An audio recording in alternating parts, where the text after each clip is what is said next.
And we are live, folks. So we are back. It's been a while since we had one of these episodes. Glad to have Austin Show back on the show. Welcome, Austin. Thanks for having me, Dej. Always a pleasure. Absolutely. So it's playoff time. Let's talk some playoff baseball. We have the wild card race, which is just it's come to it's culminated with Guardians and Rays. We have the Cardinals and Phillies. We have the Mets and Padres. Who else am I missing?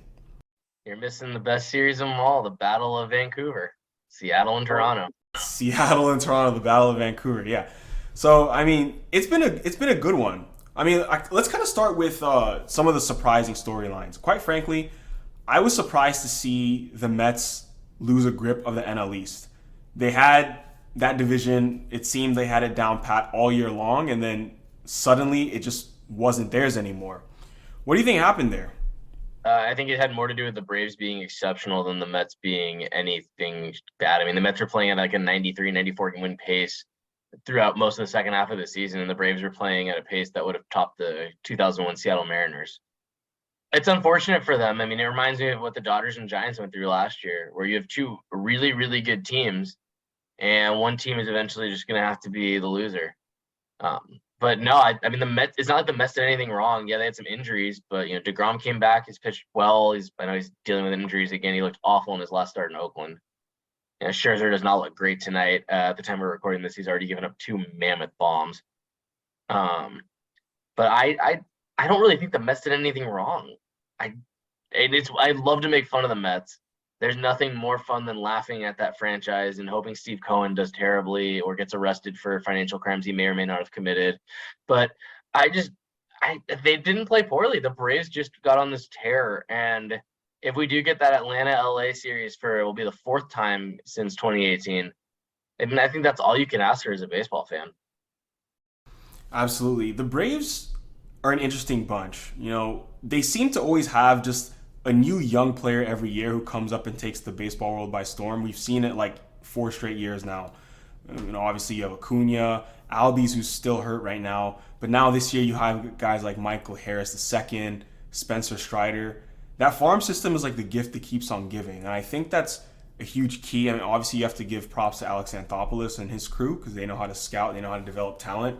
But I think that's the key to success in baseball today is having a good crop in the farm that you can trade from if you need to, and you can also bring them up to the big leagues. I mean, this is a team that hasn't had Mike Soroka pitch in what, like 2 years now, and they haven't really skipped a beat. They didn't have Ronald Acuna Jr. in the playoffs last year. They didn't really skip a beat. It's just kind of like this well-oiled machine, and they keep growing these prospects, not out of nowhere, but it's pretty cool to see. And I think another thing I like, just it's kind of like a feel-good story about the Braves, is that a lot of these guys are actually hometown guys. They have yes, Atlanta's a hotbed, but they have a knack for finding like a Dansby Swanson, a Matt Olson, of course Markakis back in the day, Michael Harris. All these guys are local, which is also pretty cool, getting to play in front of your friends and family all the time. Yeah, I mean the Braves and the Dodgers do a very similar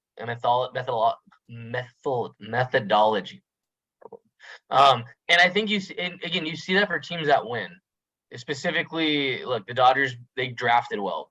Corey Seager, who's no longer with the Dodgers, Cody Bellinger, and when they need a piece, because they've drafted and developed so well, they can pull from a deep farm. And I think it's one of the things that's most impressive. And the Braves, Anthopoulos obviously was working with that LA front office after his stint in Toronto. And he's had, some great success doing the same thing drafting. Spencer Strider was a COVID pick, if I remember correctly. They've been able when they rebuilt and decided they were going to tear it down. They were fortunate enough to be able to poach from an over aggressive Padres team that handed them Max Fried in a basket. Like I think there's something to it. Even to look in the AL, every team that's pretty much that's won recently, it's been from homegrown talent. The Braves we've mentioned a lot of their guys, Acuna, even though he didn't play, Albies, and then guys they picked up as minor leaguers in trades, Swanson, being the main piece there. Max Fried as well. In 2020, the Dodgers, it's Bellinger, it was Seager, Will Smith, Kershaw, and then guys they picked up in trades like Mookie Betts. Even going the year before the Nationals, it's Juan Soto. who was carrying a lot of the load there and driving the offense. Steven Strasburg. You can keep going. 2018, the Red Sox, Mookie Betts. 2017, that entire Astros first round, first overall pick fiascos that they had of Correa, Bregman. I mean, Tucker wasn't even on that team up, but Lance McCullers. Like, you don't win championships unless you can draft and develop well. It's what the Yankees perfected in the late 90s. And again, if you see it across the teams, the Dodgers have homegrown stars, the Braves homegrown stars. In the AL, the Yankees have a couple homegrown stars. Seattle, the Guardians are mostly homegrown stars. You win championships by drafting and developing, and I think that's going to be a trend you start seeing, maybe front offices, especially in those bigger markets that haven't had a lot of success recently. You'll see them start spending a fair amount more on drafting and developing. That's definitely the way to go. I think you're right. There's a trend there. You mentioned someone whose name has kind of faded from the headlines. Cody Bellinger. What happened to this guy? We're actually, it's kind of funny. Like, if you look back at 2019, I believe, Yelich and Bellinger were like the talk of town. They were like National League MVP head to head. And then all of a sudden, those guys have completely fallen off the face of the earth. And Bellinger surprises me the most because, to me, I thought he was just like a tool shed. I'm like, this guy can run, he can throw, he can obviously hit for power. And looking at his numbers recently, I'm like, this guy has not even sniffed his 2019 numbers in a while now. Is this someone that the Dodgers are going to let walk at the end of his end of his arbitration? Probably. I mean, I don't see the Dodgers aren't a team that will spend money on guys unless they're absolutely certain that they can get the return that they're paying. They're a smart enough team, and they know he's replaceable in center field. And again, I don't know the Dodgers farm system off the back of my hand, but I do know that they have a couple prospects that they're very excited about and guys that they've debuted throughout the season. Bellinger is hard to understand. I think some of it's approach, and we saw a big shift in the 2021 playoffs where he started to shorten up and look just to put contact on the ball and try and beat the shift a little bit. And I think that's why he was so successful throughout that entire playoffs. I don't know if that approach will work for him going forward once the shift gets banned, but I think that's been a big piece for him. For Yelich, if you look at tape from him before he fouled that ball off his ankle in 2019 and after, you'll see two clear things. One is that he's standing up a lot straighter, which means he's not getting as much lower half drive. The other is that his stride shrunk, so he's not getting the separation in his lower half that he used to get before. I don't know if there's some effects from that. He still has unbelievable on-base skills. He was great in the leadoff role for the Brewers. He's not the reason that they're sitting at home right now. That goes out to their amazing bullpen. But no, I think Bellinger, to me, and I don't know, again, if it's from him tearing his labrum and having to adjust his swing and not finding that feel again, but I personally think it's more approach than anything else. I agree. I think it's got to be in his head because this dude is so toolsy, but it's very alarming that you're coming up on like 2+ years now that he's been a below replacement, not below replacement. I would just say his OPS plus is below league average. And that's definitely concerning. And he's still young, so that means he has his prime ahead of him, and he's 26. So you're not talking about some guy who's washed, but it's interesting because, like you mentioned, the Dodgers don't just spend money on anyone, and they can replace him. He's very replaceable. There's nothing special about him, and that's just the reality of the situation. It's pretty tough pill to swallow, but the Dodgers don't mess around. No, they play to win, and I think it helps. And again, the Dodgers and the Braves have something that no other teams have, and that's that they're owned by institutions and not by individual ownership groups. The Dodgers group is mostly owned by the Guggenheim. The Braves, I believe, are owned by Liberty Media, and I think they're the only publicly released team. Them and I take that back. The Blue Jays are as well because they're owned by Rogers. But I think they have that advantage of not having to get emotionally tied in because it's an investment, and I think that's why they make smarter moves. I think where you see problems, look at the Giants. They had that great run. They're still paying the piper for those runs because of all the guys that they signed for contracts that really didn't need to be signed. So they had to try and do this really weird type rebuild. The Red Sox, same type of thing. John Henry kind of fell in love with some guys after 2007, overpaid.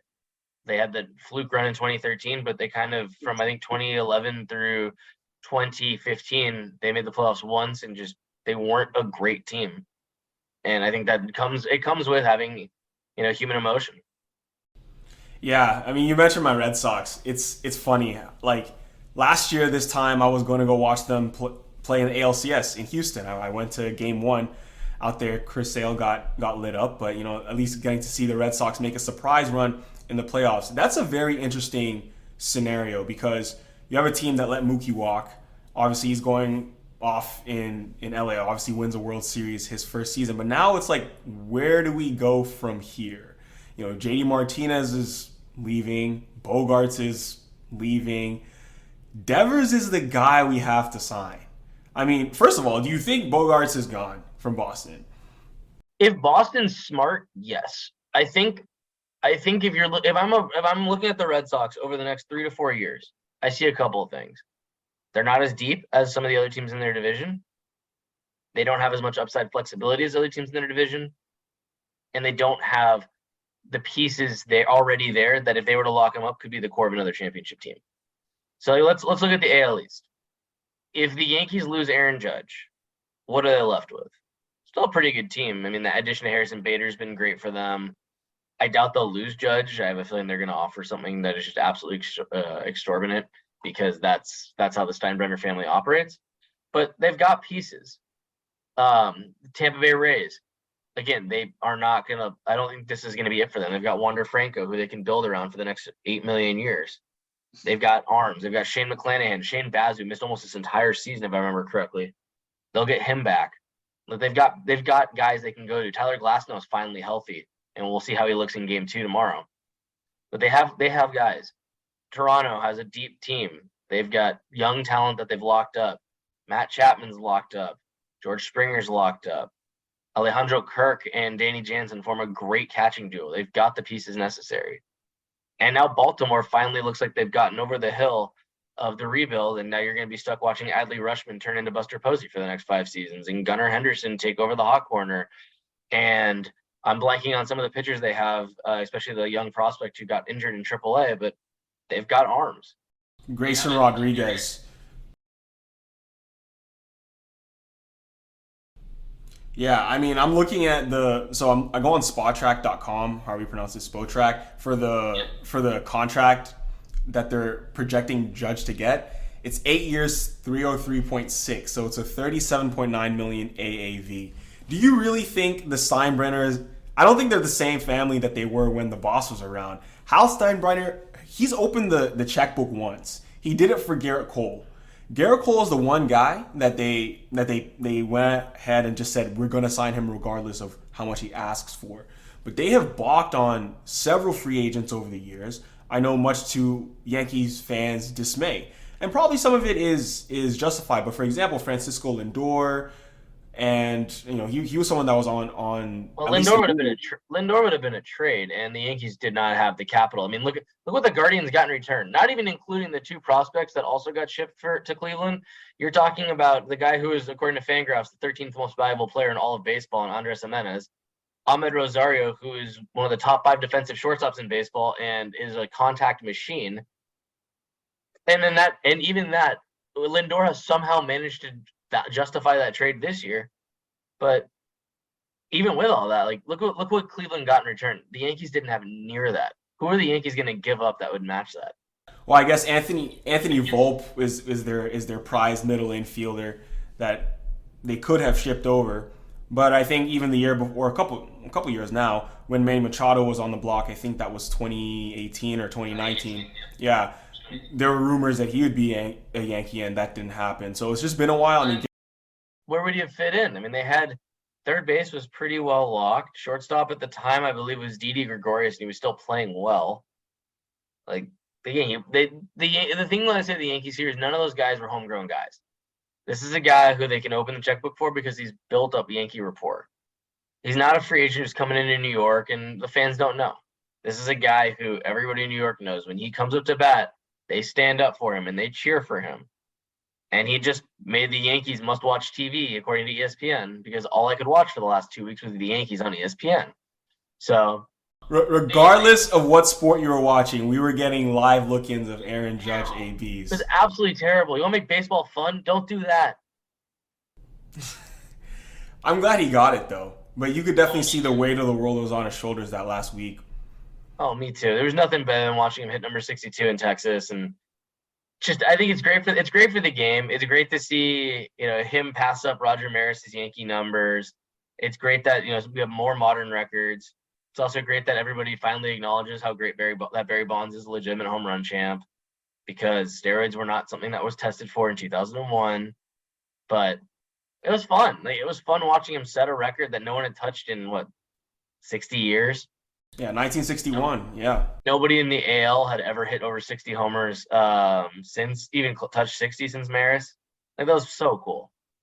Yeah, that was remarkable. So I guess that brings us to the hot button topic. AL MVP. I'll go first. To me, Shohei Ohtani is hands down the American League MVP. I get the narrative with what you just said about Judge doing something no one's done in the American League for 61 years and nearly getting a triple crown and even having a higher WAR than Ohtani. But the thing about Ohtani is that he qualified as, like, statistically as both a hitter and a pitcher this year, had a 2.3 ERA, 200 plus strikeouts. Just as a pitcher alone, I want him at the front of my staff. Not to talk of his numbers at the plate, with the DH. And it's just remarkable. I mean, who else is doing that? And the argument I hear a lot is they say, well, are you just going to give it to Shohei every year? Because then, you can make the argument that he's an MVP every year. And I say, well, if he's elite on both sides, if he's hitting 30 plus bombs and having 200 plus punch outs with a sub 3 ERA every year, then yes, he is the MVP until further notice if he continues to do that. I'll take the counterpoint on this, because I actually believe the counterpoint. Aaron Judge had an 11.2 WAR by Fangraphs. Shohei Ohtani's combined WAR, hitting and pitching, was 9.3. So even after factoring that in, Judge was that much more valuable to the Yankees than Ohtani was to the Angels. So again, I take MVP on an individual basis only. I don't care about your team. It's not Shohei Ohtani's fault that the Angels can't build a team. It's not his fault that Artie Moreno is meddling in every GM's moves, and that's why they have no pitching staff besides him. I think your second argument of, is it boring? Well, no. Mike Trout should have won 8 MVPs from 2012 to 2018. Every year he was the best player in baseball, and it wasn't close. I mean, especially that first year where he lost to Cabrera's Triple Crown. That was one of the greatest seasons ever. And I love the team argument. Well, Trout didn't make the playoffs, but yeah, the Angels had a better record that year than the Tigers did. It wasn't Mike Trout's fault that the A's were in their division, or that the Rangers were in their division. But even with all that said, Aaron Judge is the legitimate MVP this year. No player has had a season like that in 10 years. I don't think there's been a 10-plus WAR player since Mike Trout in 2012. What he accomplished this year is just so remarkable, and probably something we won't see going forward in terms of pure individual dominance. You mean Judge? Yeah, Judge. He carried that Yankees offense. When the rest of that team struggled, he picked it up. He is the sole reason that they even were able to win I think they won 99 games this year. I think he's the sole reason they were able to get near that number. Again, Ohtani is amazing. He's great, and he's going to look awesome in a Dodgers jersey next year. But it's got to be Judge. What he did this year is not going to get repeated for quite some time, especially in the 10-plus WAR. Who does that? I mean, that's a good point. I need to look into how they're computing Ohtani's offensive WAR, because I didn't really mind it because it factors in his defense, and the fact that he doesn't play defense hurts him. He's a DH. That's fair. But the dude has 200 plus. He would be a great outfielder. I was at a game last year at Minute Maid Park, and it was his first. It was the Kent Emanuel game. And it was his first appearance out in left field. They put him in left in that game, and I didn't realize how fast Shohei Ohtani is until I saw him run to first base in person. He doesn't look like he's moving, but he has such huge strides, and his home to first time, it's remarkable. Dude is such an athlete. Oh yeah, we got to see. I went down to Anaheim to see him play earlier this year, and again, he makes the game look so foolishly easy. You put him next to Mike Trout even, and he makes Mike Trout look tiny. Trout's a big dude. The only guy who I think would make Ohtani look small is Dan Vogelback. Even side by side with Judge, they're about the same height. Ohtani has what looks like 30 more pounds of muscle, even though I think they're the same weight. He's just a big. It's the only thing it reminds me of is, I don't know if you remember Jonathan Broxton. Oh yeah, closer. Jonathan Broxton was a human being where when he'd walk up to you, you'd realize his forearms were bigger than your upper body. Shohei Ohtani has that same, oh my God, this is a humongous person feel. Absolutely, yeah. Dude is a specimen, absolute specimen. I was happy to see Mike Trout squeak out 40 home runs this year. I mean, he was on the injured list for a good month or so, and honestly, I was scared again that we're gonna lose Mike Trout for the rest of the season. But he came back, and he had a nice power surge. What is the chance of Mike Trout hitting 500 homers? He ended the season on 40, which was his 350th career homer. I think if you look at Trout and Stanton, those are the two guys I think playing right now have a chance of 500. Yeah, so it's 150. He'd need 150, and I'm assuming he's gonna need it over about 6 seasons because that puts him at 25 a season. I think those chances are pretty good. I mean, even if he starts to get injured, the DH role is going to open up for him over time because Shohei Ohtani is not going to be an Angel much longer than next season. It's a simple, sad fact. So he'll have that opportunity.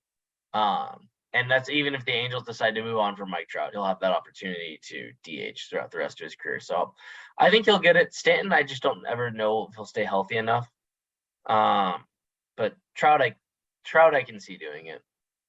Wow. Shohei Ohtani may not be an Angel much longer. It's kind of tough to say that, but it's true. It's true. I mean, his market value on the trade market, $30 million next year, and that's going to be what, maybe a quarter of what he's worth. Yeah, yeah. Honestly, I mean, they can get so much. They should have traded him already. That's the truth. The truth is they should have traded him already when he had more years of control, and they would have gotten a haul for him. But then again, I mean, what kind of haul? Because I think the biggest haul I've seen in recent times was the Nats and Padres trade this year. The package that went back to DC. That was a really strong package. Robert Hassel, C.J. Abrams. That I thought that was the entire Padres farm system. Pretty much. So I mean, this is a Padres team that has to win. They've put all their chips into the middle of the table, and that's interesting, right? They didn't have Fernando Tatis Jr. this year, and they broke their playoff drought. I don't know how much of that is Bob Melvin or how much of that is just really Manny Machado being a stud. That dude, I owe him an apology because I thought that he was going to fall off a bit, but he has just been Mr. Consistent his entire career. Yeah, I mean, the Padres are an interesting case. Mostly, again, Bob Melvin is, again, as an A's fan, Bob Melvin will always have a special place in my heart. He's the type of guy who gets the most out of every player he coaches. Players seem to love him, and I'd love to have him go on a deep playoff run just for what he's meant. Again, what he's meant to Oakland baseball and how he's made that team watchable, even in some of the worst seasons that they had, like the 2015 and 2016 and 2017 years. But I think the biggest thing for the Padres has finally been health. Yu Darvish has been good. He's been healthy. Their pitching staff as a whole, Blake Snell, even though he wasn't great this year, didn't miss a ton of starts. They had, a solid backstop. They got production out of guys like Jake Cronenworth. Ha-Seong Kim played decent enough to where they could recover from him missing time. And it was a team last year that just was a two-dimensional team of Machado and Tatis, got injuries, and then the pitching staff just went downhill. This year, they were able to avoid that. And I think, again, some of it's maturity. I think you have to have bad seasons before you can have good seasons. I think a lot of it, too, is just simple regression to the mean. I mean, they were an 86-win team before the season in my books. They finished at 89. I had them tied with the Giants, and their bullpen held up just a little bit better than the Giants did. That's all it was.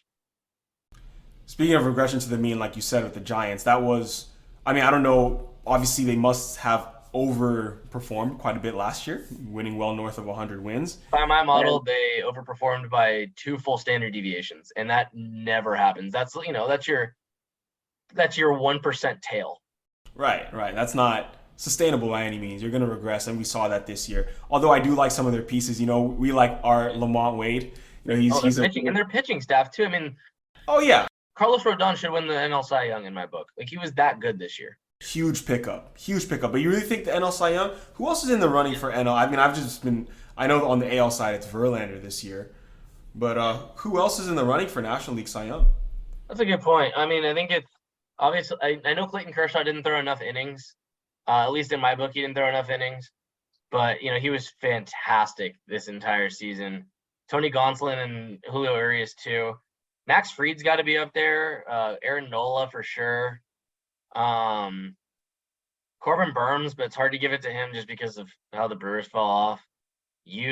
Zach Gallen, Logan Webb. Honestly, there are a bunch of Dodger pitchers who have a legitimate claim for Cy Young this year, but I'd give it to Rodon over Nola just because of how dominant he was, and the fact, in my case, I mean, who pitched today for the Phillies? It was Wheeler, right? He was sharp. Yeah. Yeah, my book, you have to be the ace. And Rodon took that from Logan Webb. If the Giants had made the playoffs, Rodon would be starting game one. Yeah, Logan Webb was a breakout in 2021. I mean, Rodon was also a breakout in 2021. It's just his whole thing has been health his entire career. He was more healthy this year, and that was pretty good to see. Pretty good to see. So, I know we kind of touched on this with the MVP discussion, but let's say this is my last argument I will make with you to make my case for Ohtani. If you're starting a team and you can only choose American League players in 2022, who would be your first pick? Jose Ramirez. Gotta love Joe. Come on, he wears a chain with his face on it. Who else in baseball wears a chain with their face on it? The man oozes confidence. He's the type of guy who can win in any scenario. He's beloved by his teammates, plays very good third base, hits the crap out of the ball from both sides of the plate. He creates opportunities for other guys like, our Lord and Savior, Stephen Kwan. He creates opportunities for Ahmed Rosario. He picks up for Josh Naylor and Oscar Gonzalez. Like, this Guardians team, which is probably the most fun story of the season. They play the most fun brand of baseball of any team I can remember in recent years. It has to be, again, it's because of what he brings to the table, clubhouse-wise, player-wise. If we're being completely honest in terms of who the best, pure talent player is and who I'd build off of, it's going to be Ohtani because he's a lot younger than Judge. But based off of 1 year stats, it's got to be Judge still. All right. Yeah, I mean, you talk about the Guardians, youngest team in baseball. I see they have Tristan McKenzie going in Game 2, wild card. Talk about someone who's made a huge jump. 2.96 ERA on the season, 190 punch outs.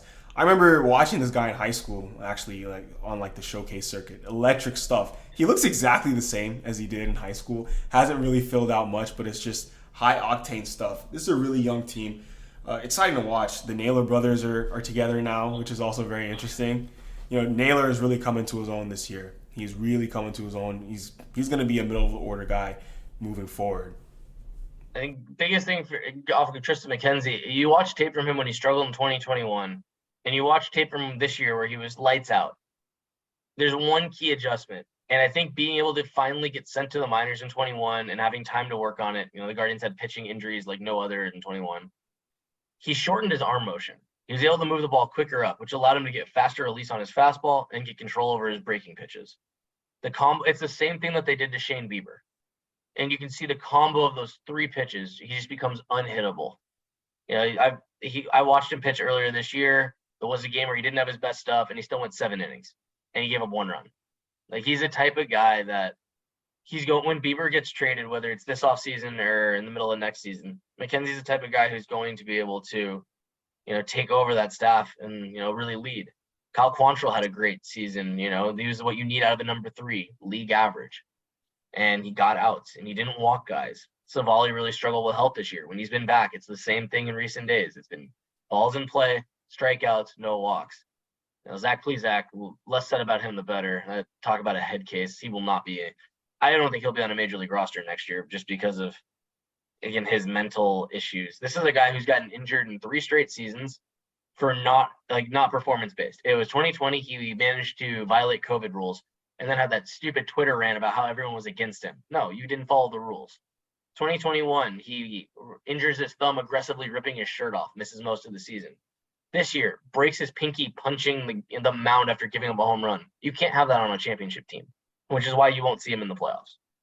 The other thing for the Guardians, too, and again, I've watched a ton of their games this year. My partner's a huge Guardians fan, so I've gotten stuck listening to Tom Hamilton and Rick Manning on TV. Their bullpen is electric. Emmanuel Clase is electric. Trevor Stephan is electric. James Karinchak is a scary human being and electric.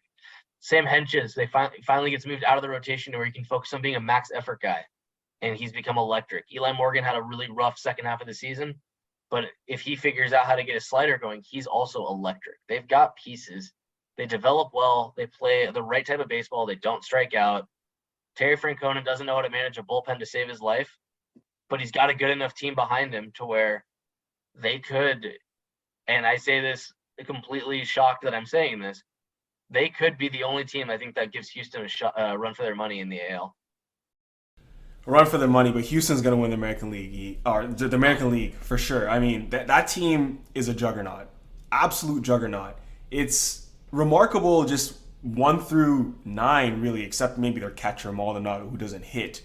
But they don't miss Carlos Correa whatsoever. Jeremy Pena has filled that role just fine.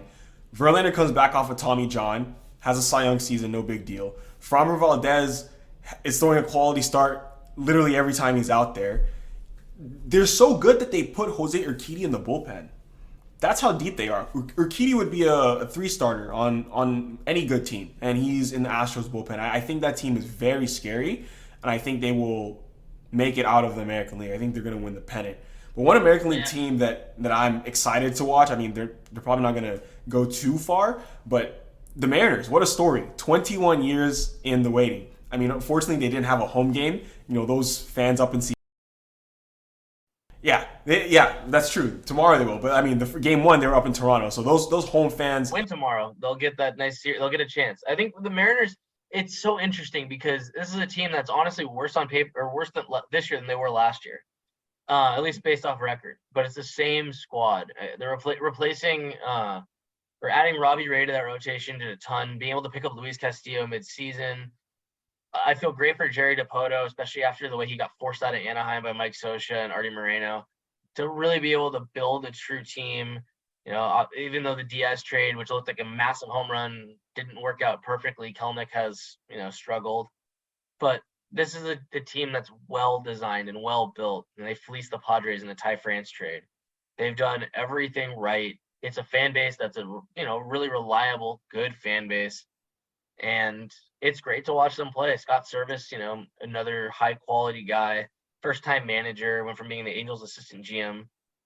They've done everything right. Again, they've matched up decent with the Mariners, or match up decent with the Astros, sorry, but I don't see them. If they beat Toronto, they won't beat the Astros. And I'll go back to, I think the Guardians are the only team that matches up well with them because of one thing. They put the ball in play.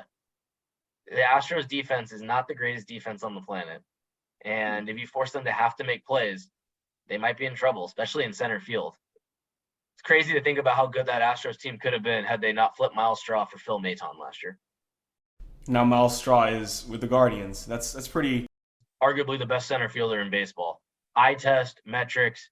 This is a guy who hits 35% worse than league average this year and still put up a 2 WAR on the value of his defense.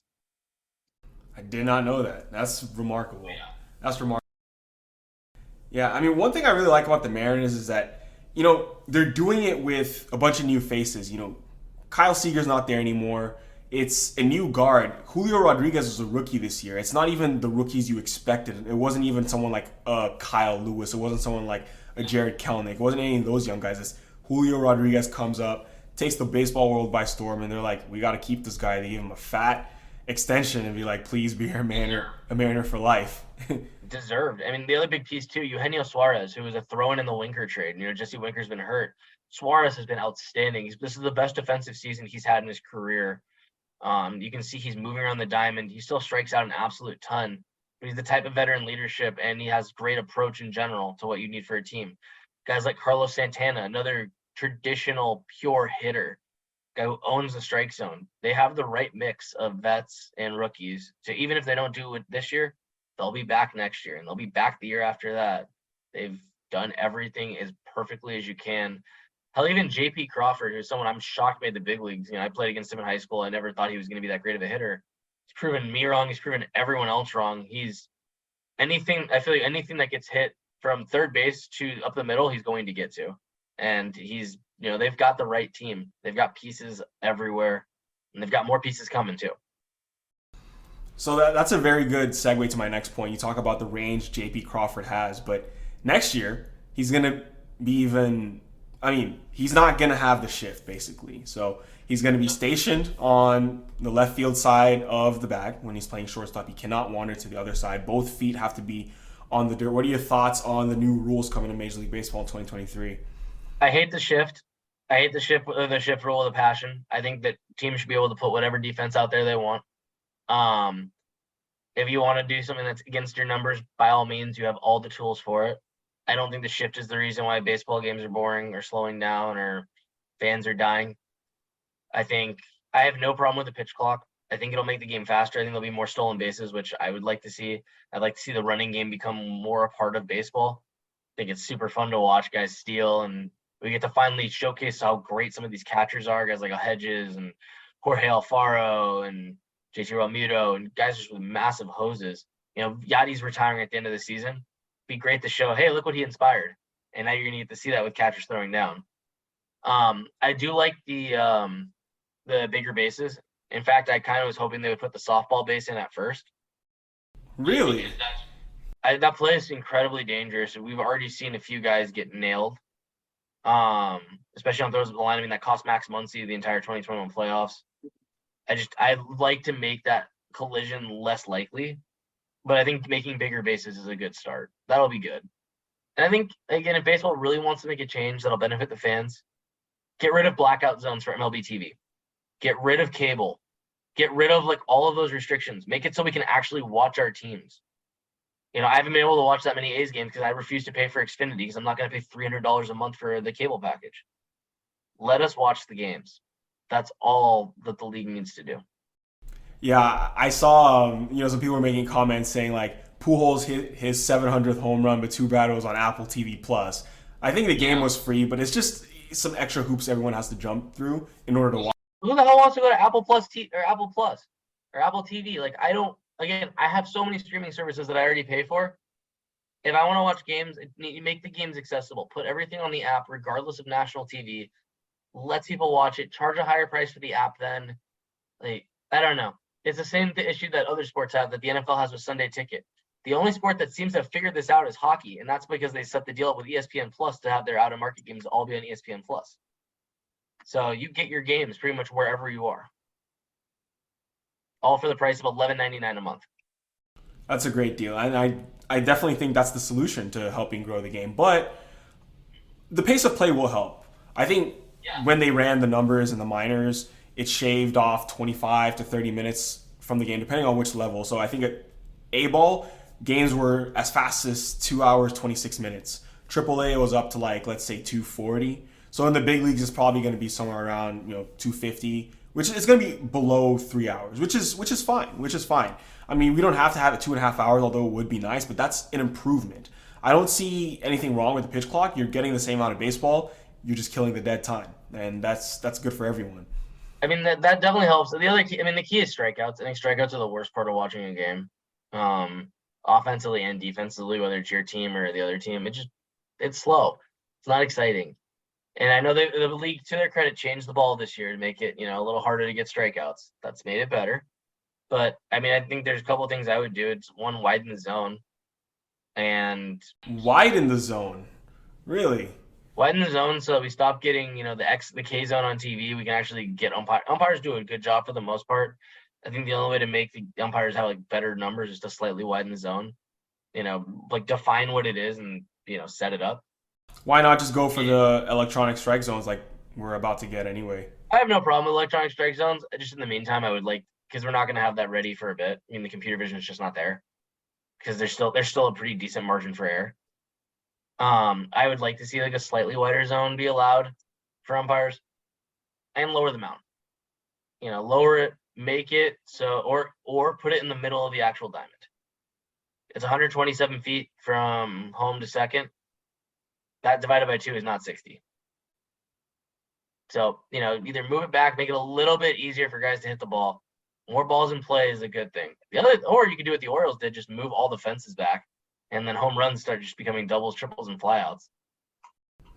Yeah, I think they experimented with moving the mound back a little bit in the Atlantic League or something 2 years ago, and it didn't really make much of a difference, I believe. It didn't make much of a difference. I think they only moved it back 6 inches or so. Oh, you gotta move it back at least 3 feet. What's 127 over 2 is 63 and a half, something like that. Yeah, that's where it should be. 3.5. Give it another 3 feet back, and then we can talk. Man, can you imagine throwing from 60 feet 6 inches your whole life, and all of a sudden as a pro they're asking you to add an extra 3 feet to that? I feel like that would take a huge adjustment for pitchers and hitters too. Actually, as a hitter, I feel like that would mess me up quite a bit. You just have to, you hit in the cage at short distances, and then you go hit at 60 feet. And it's not like a pitching machine's firing from 60 feet away. Yeah, I know, but it's just as far as like timing it on deck. I mean, everyone would get used to it eventually, but yeah, that's an idea. But I don't know about moving the mound back. I do like the idea of lowering the mound. That would definitely that would be an easier way to do it. That'd be an easier way to do it for sure. I mean, again, I think we all want the same thing for baseball, which is quicker games and more balls in play. Absolutely. Whatever gets us there, gets us there. That's true. I mean, I remember watching Jacoby Ellsbury steal 70 bases in a season. I mean, we've had some guys steal like 60, Jonathan VR, guys like that, but it's rare. The stolen base is a bit of a lost art. I think it's going to come back in 2023. It's fun having that cat and mouse game. And one rule that's actually really big is the pickoff rule. Now you can only pick over twice, and on the third one, you have to throw or it's an automatic ball, or it's not a ball, it's a balk. It's a balk on the third. Yeah, so that's going to be huge, and imagine that in the postseason. Like, I mean, like that's high. I think you're going to see fans lose their minds if there's a time ball called in the playoffs, or a time strike called in the playoffs. But the pickoff rule is great for the game. Yeah, that's huge. I mean, Joey Gallo can sleep a lot better at night knowing that the shift is gone. Who else? I mean, a lot of Ryan Howard. Well, he's long gone. But yeah, Joey Gallo, once he switched from the East Coast to the West Coast, his numbers improved a little bit. So I think he just had to get out of New York. Yeah, the Yankee fan base, you can say whatever you want about them, but they're just not. It's not a good fan base. I don't know why players would want to play there to begin with. I get there's the storied tradition, but any team that makes you shave your face, that's just it's the wrong culture. This is an age of player empowerment. Look at the teams who win. The Dodgers have fun. The Rays have fun. Terry Francona has fun. You have Josh Naylor yelling all at fans. You've got, Dusty Baker. I don't know if you saw the Athletic article on him, but Dusty Baker seems like he's the most interesting human being on the planet. He has fun. Like, that's what wins championships. It's that mentality. It's not this strict prim and proper way. Like, let Babe Ruth be Babe Ruth, and let the guys start acting like he did. Yeah, I cannot believe that the Yankees still have that rule in 2022. It's insane, actually. It's very, very ridiculous that that's still a thing. Rules than most other professional businesses do. Like, I worked in finance for a while, and I was never told once I needed to cut my hair or shave. Nobody's ever been told that. Yankees are the only organization that do it. Someone could sue them and probably win. Man. Yeah, it's remarkable, but it's the evil empire. It's the evil empire. So yeah, this is where we stand right now. Got the playoffs going. As we speak, looks like the Padres have jumped out to a pretty healthy lead against the Mets in Game 1. That's an interesting one because you have DeGrom, who has a bit of a blister issue. I think the Mets are trying to buy him some time to see if they could avoid having to pitch DeGrom in the first 2 games, and hopefully they would win Game 1. But hey, if you lose Game 1 on a wild card, your backs are up against the wall. And yeah, they definitely lost that edge when Scherzer was unable to get Josh Bell out in the first inning. Yeah. It's hard for me to feel bad for the Mets. I'd love to see Mark Canha, Starling Marte, and Chris Bassett all do well. They gave Oakland so much, especially, Canha and Bassett. Marte, even in that half season, was awesome. I'd love to see Buck Showalter get his redemption. He's a great manager. He's not a great game manager, but guys love playing for him. He gets the best out of players and the best out of teams. At the same time, though, the joy I get out of watching Steve Cohen's multi-billion-dollar disaster fail. Oh. Right. No, when they had the monster offseason last year, I made a bunch of episodes saying there is no excuse for the Mets. It's NLCS or bust. Anything less than that, it's a failed season. Because, I mean, look what they did. Look who they signed. They're the Golden State Warriors, at least, as far as free agent signings of baseball. And if they don't make it deep in the playoffs, they're going to have to look hard in the mirror. But there's not much else they can do. I mean, they already spent all the money. It's just going to be another regular offseason, and they'll try. I mean, Scherzer's coming back next year. DeGrom just needs to stay healthy. Carrasco's been fine, but, man, it's I don't want to say it's bad luck. It's just bad timing, I guess. It's bad luck. I mean, you don't expect Atlanta to put up the season they put up, especially given that the downgrade they made at first base. I mean, Freddie Freeman outperformed Matt Olson almost by 2-1 this year. Not to say Olson was bad, but it looks like they definitely gave the A's more than they got in return for him. I just it's karma. Like, it actually kind of feels like the universe did the right thing to our good friends in New York. Oh my And that goodness. stupid trumpet thing too. Oh, You're not a fan? You're not a fan of Timmy Trumpet? no, everybody uses the narco song. I think it's great that they have like a cool intro. It's nice to see that that's what's stepped in for the Enter Sandman entrance. But I don't need to see a bunch of New Yorkers pretending to play plastic trumpets as a guy comes into a game. I feel like we can credit that song to Edwin Diaz's resurgence because he wasn't this good for the past few years, and all of a sudden he's lights out. I mean, look, it's cool. It's really cool that he has that sick intro. I don't need to see New Yorkers blowing trumpets, though. It's just, no.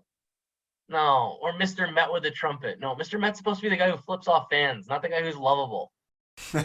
I did get a chance to go to Citi Field last year, so that was a great experience. I had never been there. I'd been to Yankee Stadium a few times. I went to Citi, saw DeGrom pitch. Funny enough, it was like his second to last start before he was out for the year, so it was a bit of a bummer. But it was a great experience. I do enjoy Citi Field. Yeah, it's on my list. I've not been able to make it out to Queens for a game yet, but I did get to go to Yankee Stadium last year. I got to go see the Yankees play the Red Sox. That was real fun. Mhm. Got to do the California swing this year. Got to go to a game in all 5 California ballparks. San Diego, far and away the nicest of the 5. It's been honestly a great baseball season. I mean, we've had some down surprises. The Giants, bullpen really killing them. I had them at 86 wins preseason. Their expected win total was around 83, 84 based off their win or their run differential. They ended up at 81. That was disappointing. I did not have the Phillies making the playoffs. Did not have the Brewers bullpen being as garbage as it was at the end of the season. That was painful to watch. Did enjoy watching Tony La Russa struggle. Oh man, I feel for those guys. Ethan Katz is he's a family friend of ours. He's the guy who taught me everything I know about pitching. And we saw the White Sox play this year in SF, and I got to chat with him before the game. And you could just tell he looked like he had been through a war. I mean, that was middle of the season. That had to have been so tough. Tony is a guy that players seem to love because he does treat the players well, but his in-game management probably just cost him the clubhouse, and him not coming back is the best thing that the White Sox could have asked for. And speaking of the White Sox, huge regression this year from Lucas Giolito. Not too sure what happened. Injury. He missed a ton of time. He came back because the team needed him to come back. He didn't look fresh most of the season. He had some very good starts at the end of the year, but the White Sox as a whole, and I think again it stems from the head and it stems from Jerry Reinsdorf. When you make decisions that anger your team, Rick Renteria was beloved by that clubhouse. Tony La Russa is not the greatest human being. This is, Captain DUI. This is a guy who, takes very hard right-wing positions politically. And your team vocal leader is Liam Hendriks, who literally signed with the White Sox over other teams because they had such a strong commitment to protecting LGBTQ rights. Like, they put the wrong guy in. They have great coaches, Miguel Cairo, Ethan Katz. If Ethan Katz ends up getting let go by the White Sox, whoever you root for should immediately hire him because he's the best pitching coach in baseball. Like, they put the wrong manager in, and when you do that, everything rots. It's the Red Sox with Bobby V. You put a normal manager in for the White Sox next year, and I guarantee they'll be in the ALCS. Yeah, I mean, they seemed to fight it last year with La Russa there, even though they had that Yermin Mercedes spat. They made it to the playoffs, but this year, like you said, the wheels just came off. He was completely the 1-2 intentional walk to Trey Turner, doing it 2 weeks later against the Guardians. It's bad when Ozzie Guillen is the voice of reason. That's how you know it's bad. Love Ozzie. Hilarious character. When Ozzie Guillen's managerial decisions make sense, that tells you everything you need to know. Absolutely. And it's, you mentioned your 5 ballpark swing in California. Reminded me of when we went to the WBC down at Petco. WBC is coming back next year. It's been a while. It will have been 5 years since the WBC, and we get that back. So that's going to be exciting. Yeah, COVID ruined that one. I was really looking forward to going in 21. I don't think it's making a West Coast swing this year, unfortunately. If I'm gonna go, I'm gonna have to figure out how to get to the East Coast on a broke grad student salary. But yeah, no, I think the WBC is one of the most fun events. I hate that it's at the beginning of the season because I know it ruined Drew Smiley's career. That start we saw him pitch ended up being, I think, his last professional start. Wow. Because he got injured immediately after that, and then injured the next year, and injured the next year. But I think there's something cool about it. It's a great chance to figure out who the next Cuban stars are going to be, because that's the only chance you get to see them play, and who's going to get poached on the bus on the way home. Uh, it'll be cool to see, guys like Andres Jimenez play for Venezuela. It'll be really cool to see who plays with Ian Kinsler on Team Israel this upcoming year, since it ends up being the team of American Jewish ball players. I think it's gonna be I think it'll be a great time. I had a great time. I think my highlight of that, we sat. I don't know if you remember this. We sat in the Venezuela fan section. I remember. Sat right by the late great Pedro Gomez, Yeah. and the dude next to us had flown in from Caracas for the game. In the first 2 innings of the game, he told me, and this was in 2017, how terrible Hugo Chavez was, how awful Nicolas Maduro was, how he wished Trump could run Venezuela, and then how the Astros were going to win the World Series that year. I remember. Yeah. Oh, good times. Yeah, that Team USA team was a juggernaut. Of course, they ended up winning it all. Them and DR were just must-see TV that year. Those two teams were powerhouses. Puerto Rico was good. I think next year, I think I saw that Miggy's going to come back next year for Venezuela too. So that's going to be interesting. Well, that's right, yeah. It was so much fun to watch. Pure hitter. Had some off-field troubles, got control of his off-field troubles, and then put one of the craziest jumps I've ever seen from a hitter. From that 2012 season on, he was just amazing. Machine. First ballot Hall of Famer. You think so? I think so. Agreed. I mean, I think it's tough too because I'm biased towards guys from my generation I grew up watching. But yeah, I think he has to be. I don't know. It'll be interesting to see how the Hall of Fame voting gets done, but I think he's the first ballot Hall of Famer. Easy. All right, man. Buster Posey. Okay, so he will be a Hall of Famer, but not first ballot. I think. You think so? No, I don't think so. Buster Posey is maybe the third greatest catcher of all time. But the thing is, people are gonna knock him for longevity. Yes, he played a decade, but he's probably gonna get it on the second or third ballot. I think. There are a few catchers who I can think of that replicated what he did at the plate. You got Carlton Fisk, you got Johnny Bench, you got Mike Piazza, Ian Pudge. We got Pudge up there too. He equals all of those guys and was better defensively than maybe all but Pudge.